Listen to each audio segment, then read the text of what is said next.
Bienvenidos y bienvenidas sean todos ustedes, estimados terregalenses y queridas terregalistas, a esta su 10ª pizarra del Terregal. Muchísimas gracias por su asistencia. Espero que esta información le guste y le sirva. Y bueno, para todos aquellos que me ven por primera vez o que no saben a qué se refieren las pizarras, pues es una serie que tengo los lunes, cada 15 días intercalado con lunes de lombrices. En donde vamos hablando de algunos temas que, bueno, no son propiamente en la tierra como tal, pero son relacionados y que es bueno darlos aquí en la pizarra. Así es que si quieres revisar las otras pizarras, 9 pizarras anteriores, al final te dejo un link en la pantalla final para que puedas ingresar a esos videos. Y bueno, pues el día de hoy, como ven aquí en el título, vamos a hablar de plástico en el huerto. ¿Será bueno? ¿Será malo? ¿Cuál es mi criterio alrededor de este asunto del plástico? Así es que si quieres saber la filosofía del Terregal, quédate en esta pizarra porque la vas a saber en este episodio. Mi nombre es Ray y estás en la pizarra del Terregal.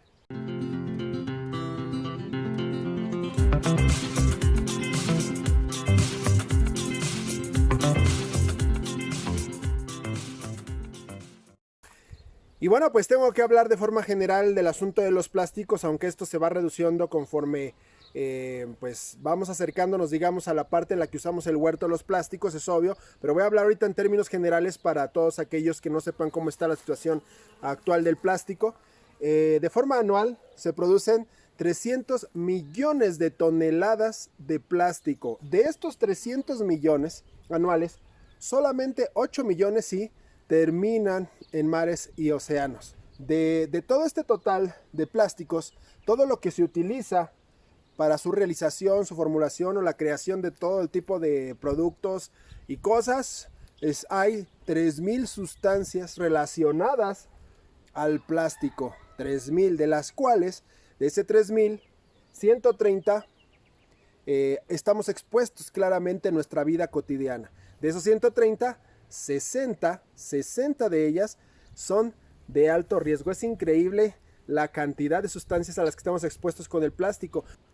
Y bueno, pues entre las sustancias que tenemos alto riesgo y que tenemos contacto comúnmente a diario con esos plásticos que las contienen, son, por ejemplo, monómeros, retardantes de la llama, colorantes, plastificantes, endurecedores, antioxidantes, catalizadores, disolventes, biocidas, agentes de soplado, metales pesados, bisfenol A, bisfenol A clásico, ya muchos seguramente conocen, policarbonatos, aminas aromáticas, formaldehído, el cloruro de vinilo, etileno, resinas fenólicas, resinas de otro tipo, y bueno, una cantidad de sustancias increíblemente amplia que ya están consideradas de riesgo. Entre ellas las dioxinas también, que son una derivación de los compuestos clorados de los plásticos. Pues en el huerto obviamente esto tiene relación, puesto que estas que menciono están dentro de estas 60 de alto riesgo, y que muchas de ellas las contienen los plásticos que comúnmente usamos en la huerta. Pero también se nos olvida que estos plásticos se desmoronan, ya sea por el uso, porque está terminando su vida útil, o porque simplemente se van desgastando, sean utensilios, sean macetas o lo que sea, se va desgastando. Este desgaste genera un polvillo muy fino, partículas muy pequeñas, tan pequeñas, bueno, va a ir de todos los tamaños, pero me refiero a que puede haber partículas tan pequeñas que puedan ingresar a nuestro cuerpo o pueden ingresar incluso a la estructura vegetal de las plantas y puedan estar contenidas ahí. Y esto es una realidad. Se considera que inhalamos 20 gramos, imagínense, 20 gramos de polvillo plástico literalmente en el ambiente.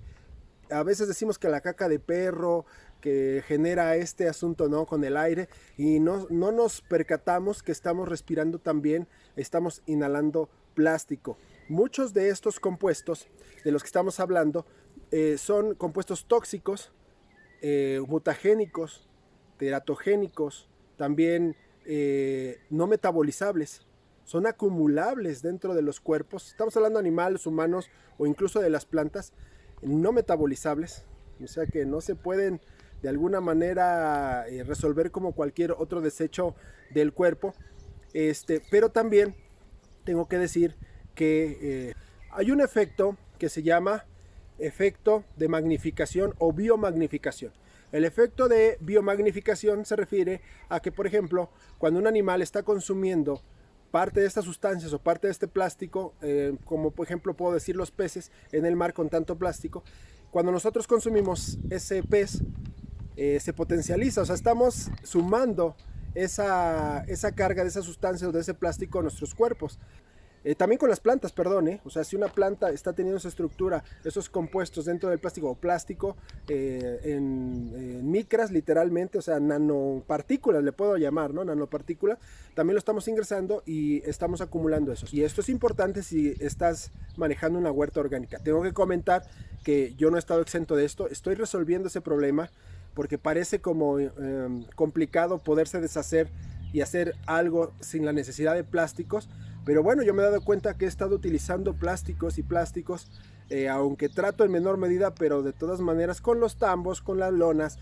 Apenas hice un video de lombricomposta y composta a cielo abierto y ahí comentaba que los tapaba con plástico para evitar, nada más en la época de lluvias, evitar la sobrehidratación. Bueno, ya eliminé eso también, incluso porque me he dado cuenta que no está completo mi trabajo si no elimino esa parte del plástico, ¿no? ¿Cuántas macetas de plástico, cuántas bolsas de plástico para hacer macetas y contener tierra estamos usando?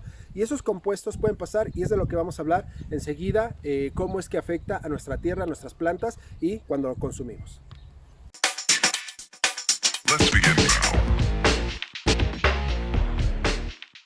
Si esto fuera, vamos a ejemplificarlo como una bolsa plástica, ¿correcto? Esta bolsa plástica sufre al menos estas 4 cosas. La primera es un desgaste. Me refiero a desgaste a esas partículas que se van desprendiendo poco a poquito. Desgaste que van creando un polvo finito que nunca jamás vemos y que pocos consideramos, pero que está y que se va depositando continuamente en nuestra tierra. Las sustancias, estas sustancias pues de las que ya hablamos, que hay una transferencia directa, en este caso puede ser a la tierra o a las plantas, y que están ahí y que de cualquier manera hagamos lo que hagamos, siempre que usemos el plástico, van a suceder. La degradación. La degradación es cuando ya el plástico está terminando su vida útil y por diversos factores está ya deshaciéndose, desapareciéndose, y no necesariamente que sea biodegradable, también los plásticos de alguna manera, yo he visto bolsas normales hacerse polvo literalmente, ¿no? Pero ya cuando terminó su vida útil, y eso es muy complicado cuando uno quiere manejar un material de esos, ya se desbarata y deja un reguero que, repito, y si es bolsa negra menos nos damos cuenta. Y las reacciones que sí se dan, las reacciones con lo que tiene contacto el plástico, porque además de que el propio plástico tiene sustancias bastante inestables, estas sustancias también se desprenden fácilmente de los plásticos porque muchas de ellas se consideran son gases. Otras son sustancias que por acciones de muchos factores se pueden transferir, en este caso a la tierra, y pueden entonces, pues podemos llamarla así, contaminar nuestra tierra. Y si no va a ser exageradamente grave, pero seguramente va a haber algunas sustancias y partículas que se contendrán en las plantas y que después esas plantas las vamos a ingerir.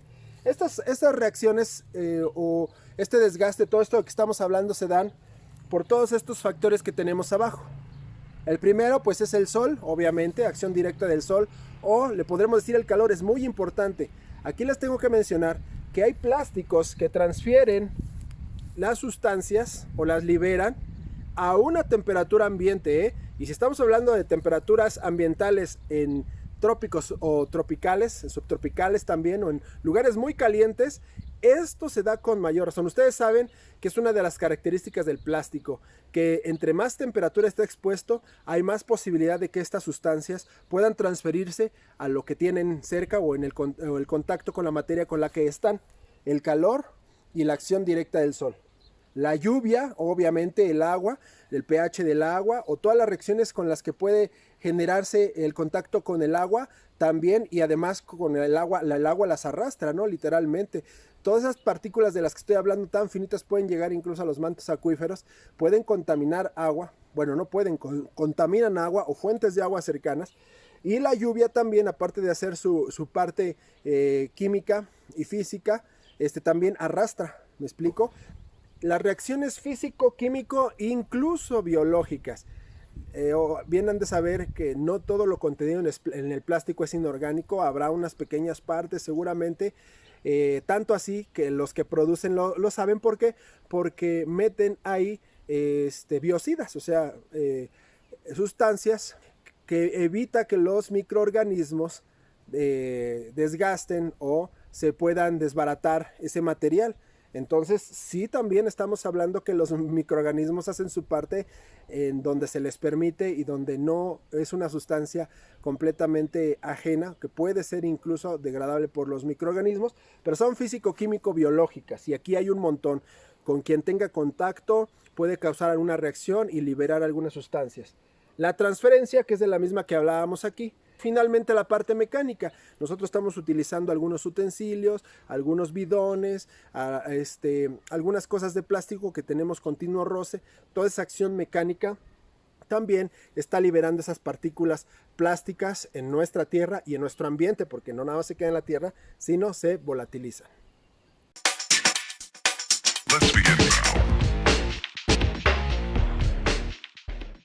Ejemplificando el plástico que usamos como una bolsa, como aquí lo pueden ver nuevamente, todos los compuestos que hablamos justo en la parte anterior, muchos se van a depositar sobre la tierra, sí, pero algunos bajo la tierra. Estos componentes, muchos de ellos tienen la capacidad de ingresar por nuestra planta y poderse depositar en los tejidos de la planta. Cuando nosotros consumimos esa planta, por obvias razones, estamos ingiriendo también esas sustancias provenientes del plástico. La raíz es la parte de la planta que acumula muchísimas más cosas, pero si además son plantas que cultivamos por la raíz como la zanahoria, la papa, etcétera, pues todavía tienen un poquito de mayor riesgo porque están más en contacto, incluso con aquellas que no necesariamente entran y suben a la planta, sino con las que están ahí y simplemente por transferencia pueden adquirir estas sustancias. ¿A qué sustancias me refiero? Habrá muchas, yo tengo este conocimiento limitado, pero ya les inculco la cosquillita para que ustedes investiguen. Están las dioxinas, famosas dioxinas, sobre todo con el calor, se liberan. Es un tipo de gas proveniente de compuestos clorados que se depositan en la tierra, los podemos inhalar. Bisfenoles, metales pesados, importante, cromo, cobre, zinc, por ejemplo, arsénico, plomo, y muchos de ellos, nada más mencioné algunos, pero los metales pesados son más, son varios, el níquel, por ejemplo, el cobalto, etcétera.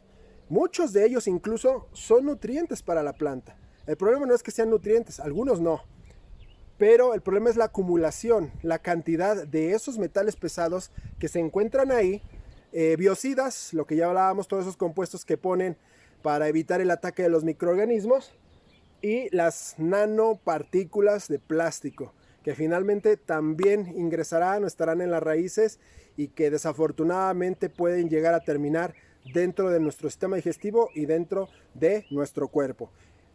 Repito, no digo todo esto para que se alarmen, para que vayan y tiren ahorita ya los plásticos, no, yo lo tengo que explicar así.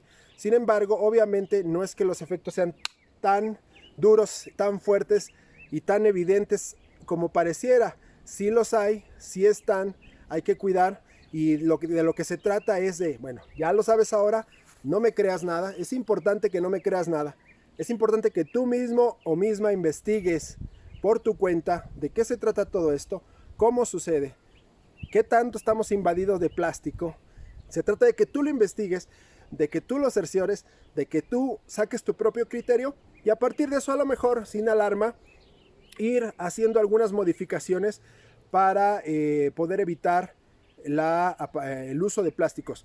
Una de las preguntas principales que me hacen en el canal es, bueno, yo tengo una maceta de madera, de huacal, está abierta, que yo las utilicé mucho cuando estuve en el terregal urbano, y le quieren poner plástico, y me dicen, ¿será bueno que le ponga plástico?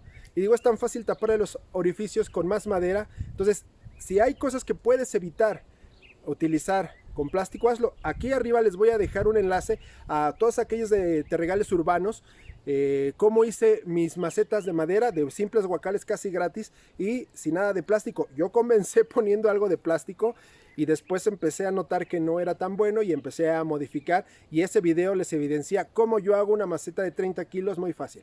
Aquellos que tienen ya macetas prefabricadas de plástico, pues traten de empezar a cambiarlas poco a poco. Hay muchas cosas que pueden utilizar, barro por ejemplo, pueden utilizar incluso hasta un poco el cemento. No es que sea completamente bueno, pero es mucho mejor que utilizar plástico, eso sí. Por ejemplo, también llega a haber macetas prefabricadas de madera. Adelante, yo sé que a veces se limita mucho por lo que tenemos. Aquí el consejo que les doy es, ahorita haz lo que puedas con lo que tienes.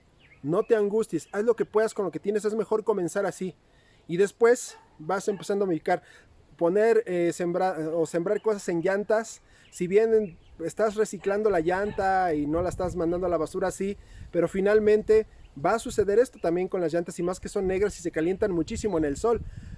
Por ejemplo, el polispam o lo que le llaman unicel en otros lados, ¿sí me explico? Entonces hay que buscar alternativas. Si tú tienes espacio y puedes hacerte unas macetas de cemento, unos maceteros de cemento, de ladrillo por ejemplo, adelante, hazlo. Habrá quien no tenga esa oportunidad o que no tenga recursos.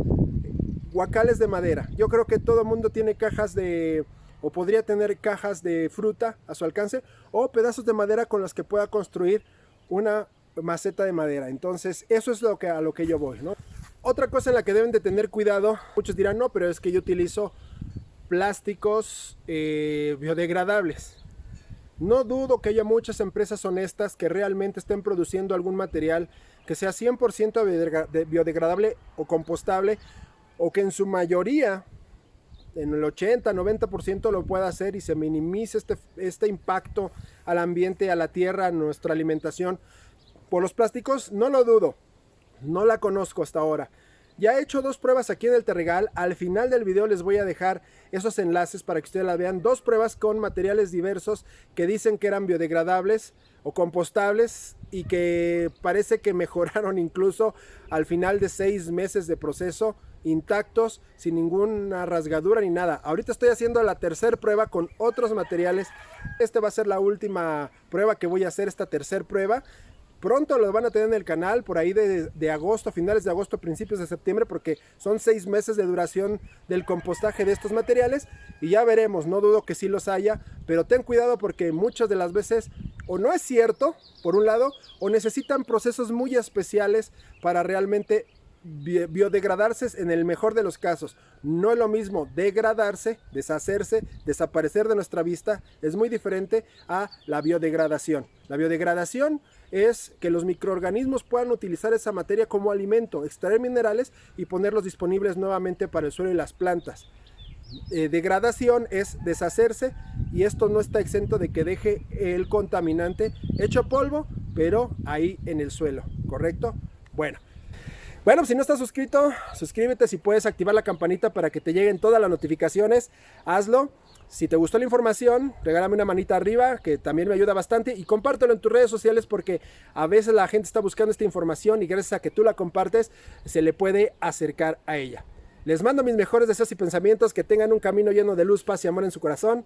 Por favor, amen la huerta, cuiden su Terregal y nos vemos la próxima.